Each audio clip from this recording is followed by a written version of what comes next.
আৰু যিসকল ব্যক্তি ইতিমধ্যে আমি তাত গৈছিলো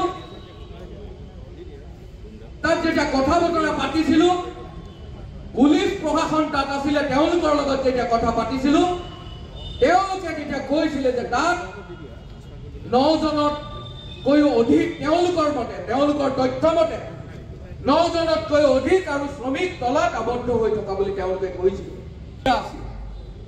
তাত কথা পাতোতে ৰাইজে কৈছিলে যে 25-30 জনৰ কম হ'ব নোৱাৰে। চৰকাৰৰ দীঘলীয়া বক্তব্য নকওঁ বা দীঘলীয়াকৈ বক্তব্য নাৰাখো। এইখন চৰকাৰৰ সময়ত মুখ্যমন্ত্ৰী হিমন্ত বিশ্ব শৰ্মাৰ হৈ থকা মন্ত্ৰী কিছুমানে দেশত অসম দেশত তেওঁলোকৰ নেতৃত্বত সুশাসন চলি থকা বুলি কয়। কিন্তু তেওঁলোকে যেতিয়াৰ পৰা নেতৃত্ব লৈছে অসমৰ ৰাইজে প্ৰত্যেকটো মুহূৰ্তত দেখি আহিছে যে এইখন চৰকাৰৰ সময়ত সুশাসন হোৱা নাই।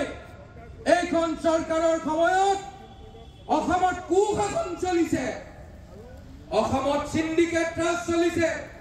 আমি অসম কংগ্ৰেছ দলে ৰাইজৰ হৈ প্ৰত্যেকটো মুহূৰ্ততে সিন্ডিকেট ৰাজৰ কথাবিলাক আমি কৈ আহিছিলো। চৰকাৰখনৰ কাৰখাৰ নাই, সৰু খুৰা এজন তাত যিজনে এই কয়লাৰ খনিটো চোৱা চিতা কৰিছিলে বিনোদ নুনিছাক তেওঁলোকে গ্ৰেপ্তাৰ কৰি এখন বেলেগ ধৰণৰ নাটক অসমৰ ৰাইজক দেখুৱাবলৈ চেষ্টা কৰিছে।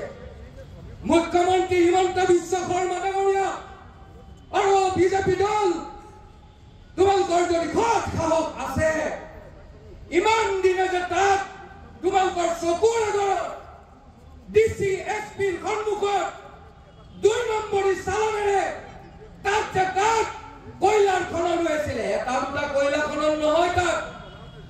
আপোনালোকৰ ইয়াৰে সংবাদ কৰ্মকৰ্তালৈ গৈছে দেখিছে যে ৰেভেল মাইনিং কেনেদৰে হৈছে তাত।